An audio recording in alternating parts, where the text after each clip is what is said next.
the driver. This can be your best friend or your biggest nightmare. And I'm telling you, what is the nightmare? It's that slice. You stand over this thing, you're thinking good thoughts, you're ready to hit the tee shot of your life, and you step into this thing and you go, and all of a sudden this thing starts, and you're literally going, no, I didn't do it again. Did I do it? And now you're right behind a tree. And you go, oh, this is not my day. It is your day. Today, this moment right now is your day. All right? So how are we going to solve that? This is not as difficult as you think. First, the way you solve this is, and there's a couple of steps you got to take, okay? Listen, the walk of 1,000 miles, right? We know this. Begins with a step. You got to solve the problem. First thing is you got to get control over that club face.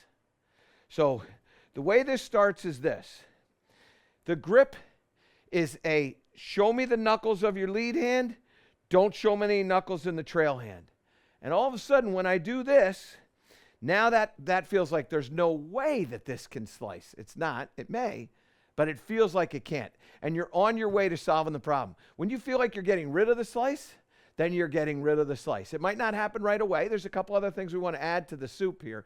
But the main ingredient to the soup is change the way you put your hands on this club. I want you to feel like you're going to come on top. You're going to take your hand and come on top of that grip with that lead hand, and then come on underneath the grip with the trail hand so that you can see knuckles of the lead hand and you can't see any knuckles in the trail hand. And now you get into this and you go, okay, this feels like there's no way that this can slice. Hey, it didn't slice. It hooked like crazy, but it didn't slice. And so the recipe to the soup requires salt. It just doesn't require as much salt as you had. But you got rid of that slice. So you're going to fiddle with that grip until you can feel that. Feel like that lead hand is coming down on top of the grip. The trail hand is coming under the grip, okay? The biggest problem you have is that club face is like that. You take your lead hand and you show me no knuckles, and then you take your trail hand and you show me all those knuckles. I want it the other way around. I want knuckles, no knuckles, just like that, okay? And if you take it to an extreme for the very first time, it's okay, as long as that thing doesn't slice. Now, the second thing that you have to do is you got to feel your trail shoulder taking this club away and letting the hands and everything get behind you, okay? The big problem that happens to you is you get your grip poor, you take the club back like this, your lead shoulder goes down, your trail shoulder never gets behind. Give me that face on view. Trail shoulder never gets behind, and all of a sudden now you chop down on this club, the club face is wide open, and it goes firing out to the push side. So what you want to do is you want to feel this trail shoulder get behind you, right behind your head, right back here. So we're in there like this.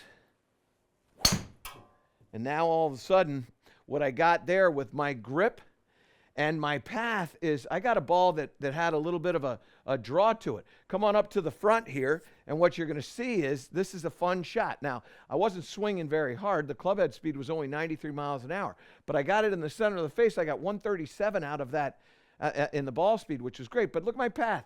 7 degrees out to the right, and then I had almost, 650 RPMs of left spin. That thing turned over.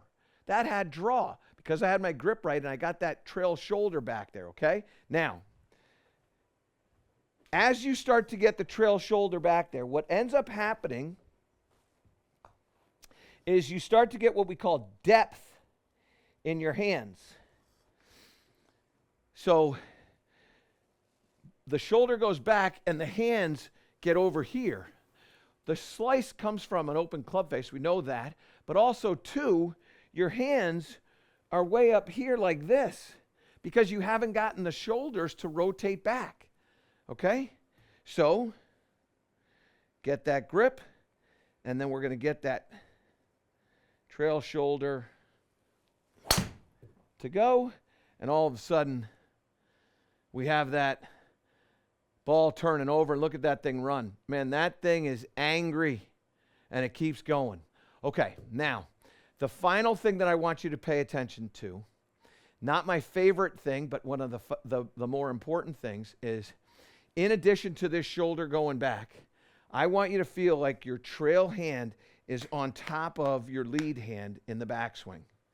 So when we take the club back, like you're a quarterback and you take the snap from center like this. Your lead hand is on top of the trail hand.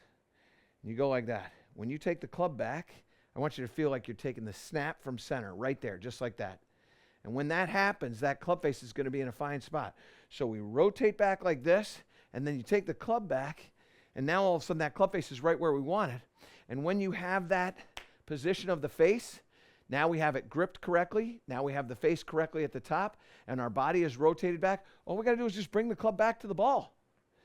Bring the club back to the ball, and that club face is going to take care of that. The path is going to be coming from the inside, and then you can start to go at it a little bit hard. Now, what I would not do is swing fast when you first start to do this.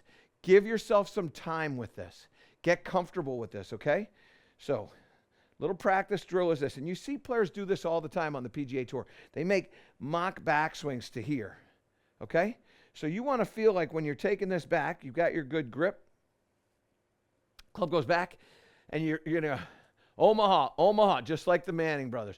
Omaha, Omaha. Now I'm ready for the snap. Now you get in here like this. You've got that club right where you want it.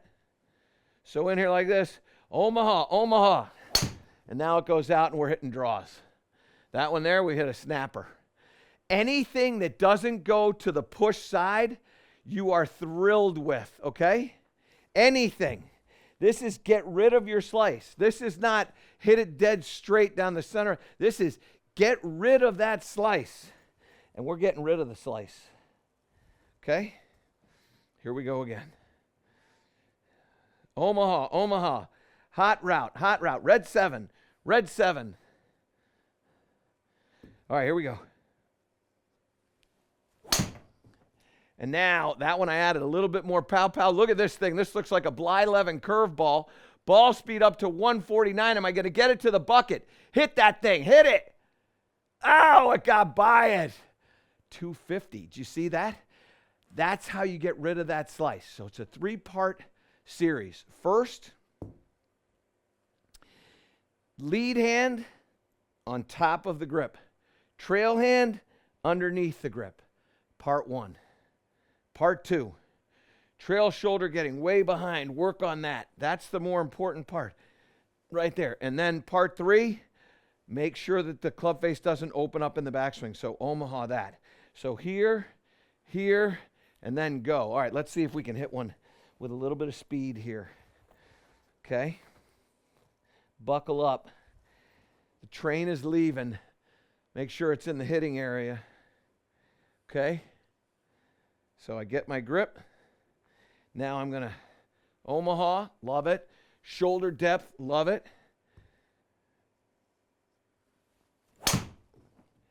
Oh yeah. That is what the doctor ordered. Look at this. This is out there. That it isn't going to get to 300. But you know what? It got to 275. Ball speed 155. That club head speed was 112, but look at that side spin, 727 RPMs of left spin. Get rid of the slice. Get the grip, get the depth in the trail shoulder, get that Omaha just like Eli and Peyton, and you're going to be well on your way to hitting bombs like that. To improve all parts of your game, subscribe to my channel and click the link below.